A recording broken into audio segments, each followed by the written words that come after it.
Continuando con la temática de los libros de Hannah Arendt, vamos a hablar sobre su obra publicada en 1968, Hombres en tiempos de oscuridad. La propuesta en común que pone en este libro es los tiempos nuevos y la rareza que vive en la historia el hombre durante el siglo XX, enfocada desde la perspectiva de Sartre en La náusea y de Heidegger en La hora de ser y tiempo, haciendo una revisión histórica desde la perspectiva política, social del hombre entre comillas, los tiempos oscuros, que son los periodos de crisis y guerra que ha afrontado el hombre a lo largo de la humanidad. Sin embargo, pues estamos hablando de todo lo que se presentó durante el siglo XX, más en pro a la Segunda Guerra Mundial. Esta propuesta también es una compilación de 12 años de trabajo de Arendt entre ensayos, artículos de investigación. El primer apartado de este libro, Reflexiones sobre Lessing. Reflexiones sobre Lessing es un premio que gana Hannah Arendt en la ciudad de Hamburgo, y este premio recibe el nombre de Lessing por el filósofo alemán de la Ilustración Ephraim Lessing. Hannah Arendt, al ser reconocida con este premio, empieza a cuestionar al otro desde el juzgar humano en sus méritos y logros, los cuales fundamenta desde la responsabilidad con el mundo al ser premiado. Esto desde la interpretación que hace sobre la vida de Lessing, el cual dice ella nunca estuvo conforme con su época y que nunca fue premiado en vida.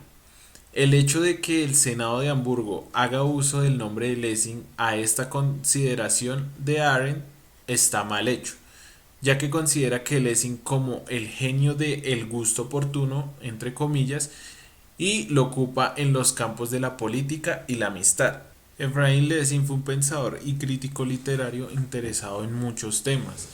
Fue uno de los representantes más sobresalientes de la Ilustración alemana y se convirtió en el pionero intelectual de la nueva autoconfianza de la burguesía. El estilo irónico y polemizante fue la característica principal de sus ensayos teóricos y críticos durante su época en vida. Para el segundo apartado, Hannah Arendt habla sobre Rosa Luxemburgo. Hace énfasis sobre el mal merecido de las biografías, haciendo mención sobre lo que es y quién debe ser merecedor de estas, haciendo una crítica bastante dura sobre la biografía definitiva de Hitler y de Stalin, siendo estos los próceres de la Segunda Guerra Mundial. En contraposición, exalta el hecho de la biografía de Rosa Luxemburgo, ya que resalta en una época marcada por la guerra, siendo el punto de ataque alemán y soviético, que pues en este caso sería Polonia. La marcada muerte de Rosa Luxemburgo será crucial para las decisiones posguerra de la Alemania nazi vencida y la actual y próspera URSS, quien sería una figura de trabajo en pro de las humanidades y la humanidad. Arendt expresa la gratitud verdadera, merecedora de la biografía definitiva de Rosa Luxemburgo. Rosa Luxemburgo fue líder del Partido Socialdemócrata del Reino de Polonia y también militó en el Partido Socialdemócrata de Alemania, hasta que en 1914 se opuso a la participación de los socialdemócratas en la Primera Guerra Mundial por considerarla un enfrentamiento entre imperialistas.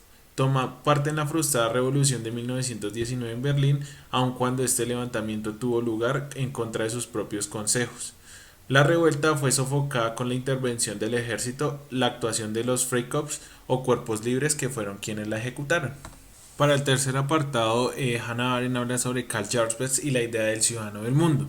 Esta propuesta sobre el ciudadano del mundo, tanto para Jaspers como para Hannah Arendt, es errónea.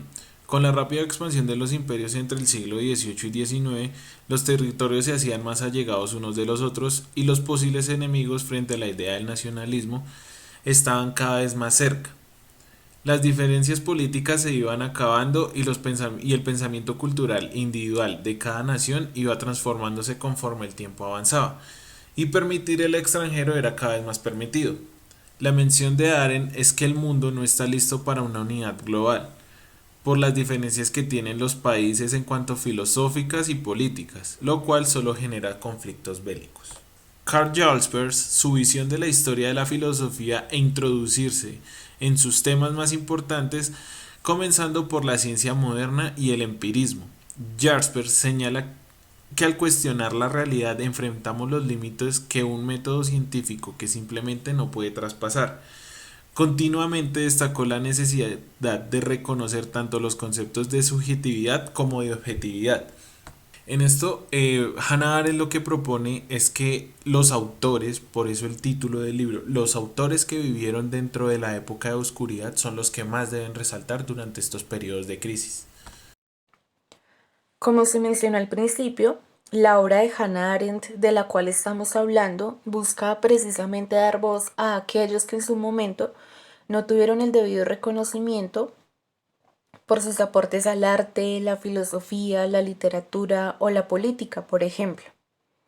Esto también es una forma de hacer una crítica por parte de Hannah Arendt hacia el hecho de que solo tienen reconocimiento aquellos que pertenecen a una clase privilegiada y que además sus aportes y sus trabajos obedecen a los intereses de esa misma clase privilegiada.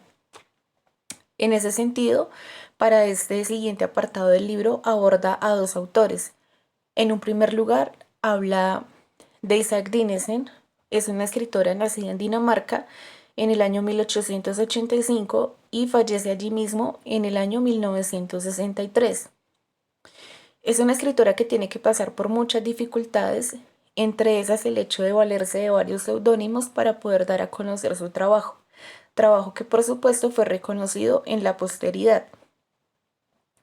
Isaac Dinesen se destaca por el hecho de dar valor a la narración. Recordemos que Hannah Arendt precisamente busca también dar importancia al hecho de contar la verdad y que esta verdad sirva como proceso de memoria y de rescatar el tejido social. En ese sentido, vamos a tomar una de las frases de Isaac Dinesen que dice lo siguiente: se puede soportar todo el dolor si se lo pone en una historia o se cuenta una historia de él. Para Isaac Dinesen, la historia revelaba el significado de aquella que de otra manera seguiría siendo una secuencia insoportable de meros acontecimientos. Lo anterior obedece a su obra literaria más importante llamada Memorias de África, la cual recoge varias experiencias en el momento en que ella vivió en África y que precisamente quiere resaltar todos los conflictos en cuanto a territorio y todos los procesos dolorosos que tuvieron que vivir muchas personas allí en África. En un segundo lugar, tenemos a Hermann Broch. Es un filósofo alemán, nacido en 1886 y fallecido en 1951. A pesar de que él hizo aportes demasiado importantes a la filosofía, su trabajo no fue reconocido porque él tenía ascendencia judía. En ese sentido, él también tuvo que estar mucho tiempo exiliado debido a que cuando estalló todo lo de la dictadura nazi, fue perseguido también porque él siempre dentro de sus trabajos le dio muchísima importancia a rescatar los testimonios de los judíos que fueron capturados con él cuando la Gestapo los perseguía. Uno de los planteamientos más importantes es el hecho de que la literatura debe tener el mismo valor de la ciencia. En ese sentido, si la ciencia requiere ser la totalidad del mundo, lo mismo debe hacer la obra de arte, cuya tarea es la constante recreación del mundo, y en ese sentido tanto ciencia como literatura deben ser el arte impregnado de conocimiento y el conocimiento debe haber adquirido visión. Ambos deben comprender e incluir todas las actividades prácticas y cotidianas del hombre.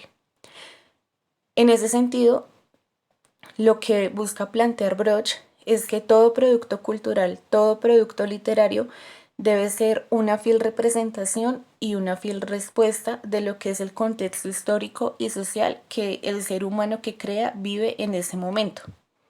Precisamente esto también con la finalidad de poder condensar esa historia y poder mantener esa memoria en tiempos venideros.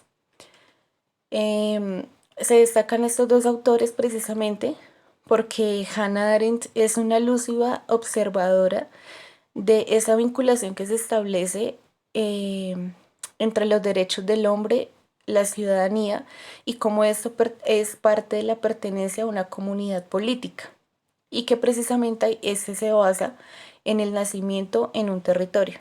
En ese sentido, tener en cuenta personas que tuvieron que ser exiliadas y que no tuvieron ese reconocimiento que debían tener por la importancia de sus trabajos, es una forma de reivindicar los derechos de estos dos autores tratados en este apartado y por supuesto los abordados a lo largo de toda su obra eh, de los tiempos oscuros. Bien, continuando con lo que han dicho mis compañeros, hablaré del apartado final Hombres en tiempos de oscuridad, que es un viaje a través del tiempo del siglo XIX al siglo XX. Pues según lo que dice Hanna y otros autores, la cultura europea está determinada por el siglo XIX. Ahora hablaremos del crítico literario, traductor y ensayista alemán Walter Benjamin. Él nació en 1892 en el Imperio Alemán y murió en 1940 en España. Para Hannah este señor es bastante relevante, ya que su pensamiento está asociado a la escuela de Frankfurt y recopila aspectos importantes tales como el romanticismo, el marxismo occidental y el idealismo alemán. Walter vivió lo que fue la Primera Guerra Mundial en 1914. Él quiso alistarse para combatir, pero pues finalmente terminó tomando partido por la corriente pacifista de la izquierda europea radical que rechazaba la participación y la colaboración de combatientes en la Primera Guerra Mundial. Entonces nos va a hablar de un Walter que se va a París en 1932 tras la Segunda Guerra Mundial. Él se va a París porque allí no hay espacio para la xenofobia y la policía no molesta a los migrantes, pues muchos judíos alemanes como Walter Benjamin, Kafka e incluso la misma Hannah migraron a París por este motivo, porque allí vieron una salida a todos los problemas que habían tenido en Alemania. Algo que le impacta a Walter en París es cómo está construida esta ciudad, pues tiene la belleza, la recopilación de todo lo que es el siglo XIX en su esencia. Él la compara con un panel de abejas y dice que le recuerda a una ciudad del medioevo. En la París de la posguerra, muchos artistas, intelectuales y bohemios podían tener los ingresos que no tenían en Alemania, pues allí en este país de donde venían simplemente se les daba un sueldo muy mínimo y un trato muy injusto. Un ejercicio que empieza a practicar Walter Benjamin en París es el flaneur, que significa caminante o caminar.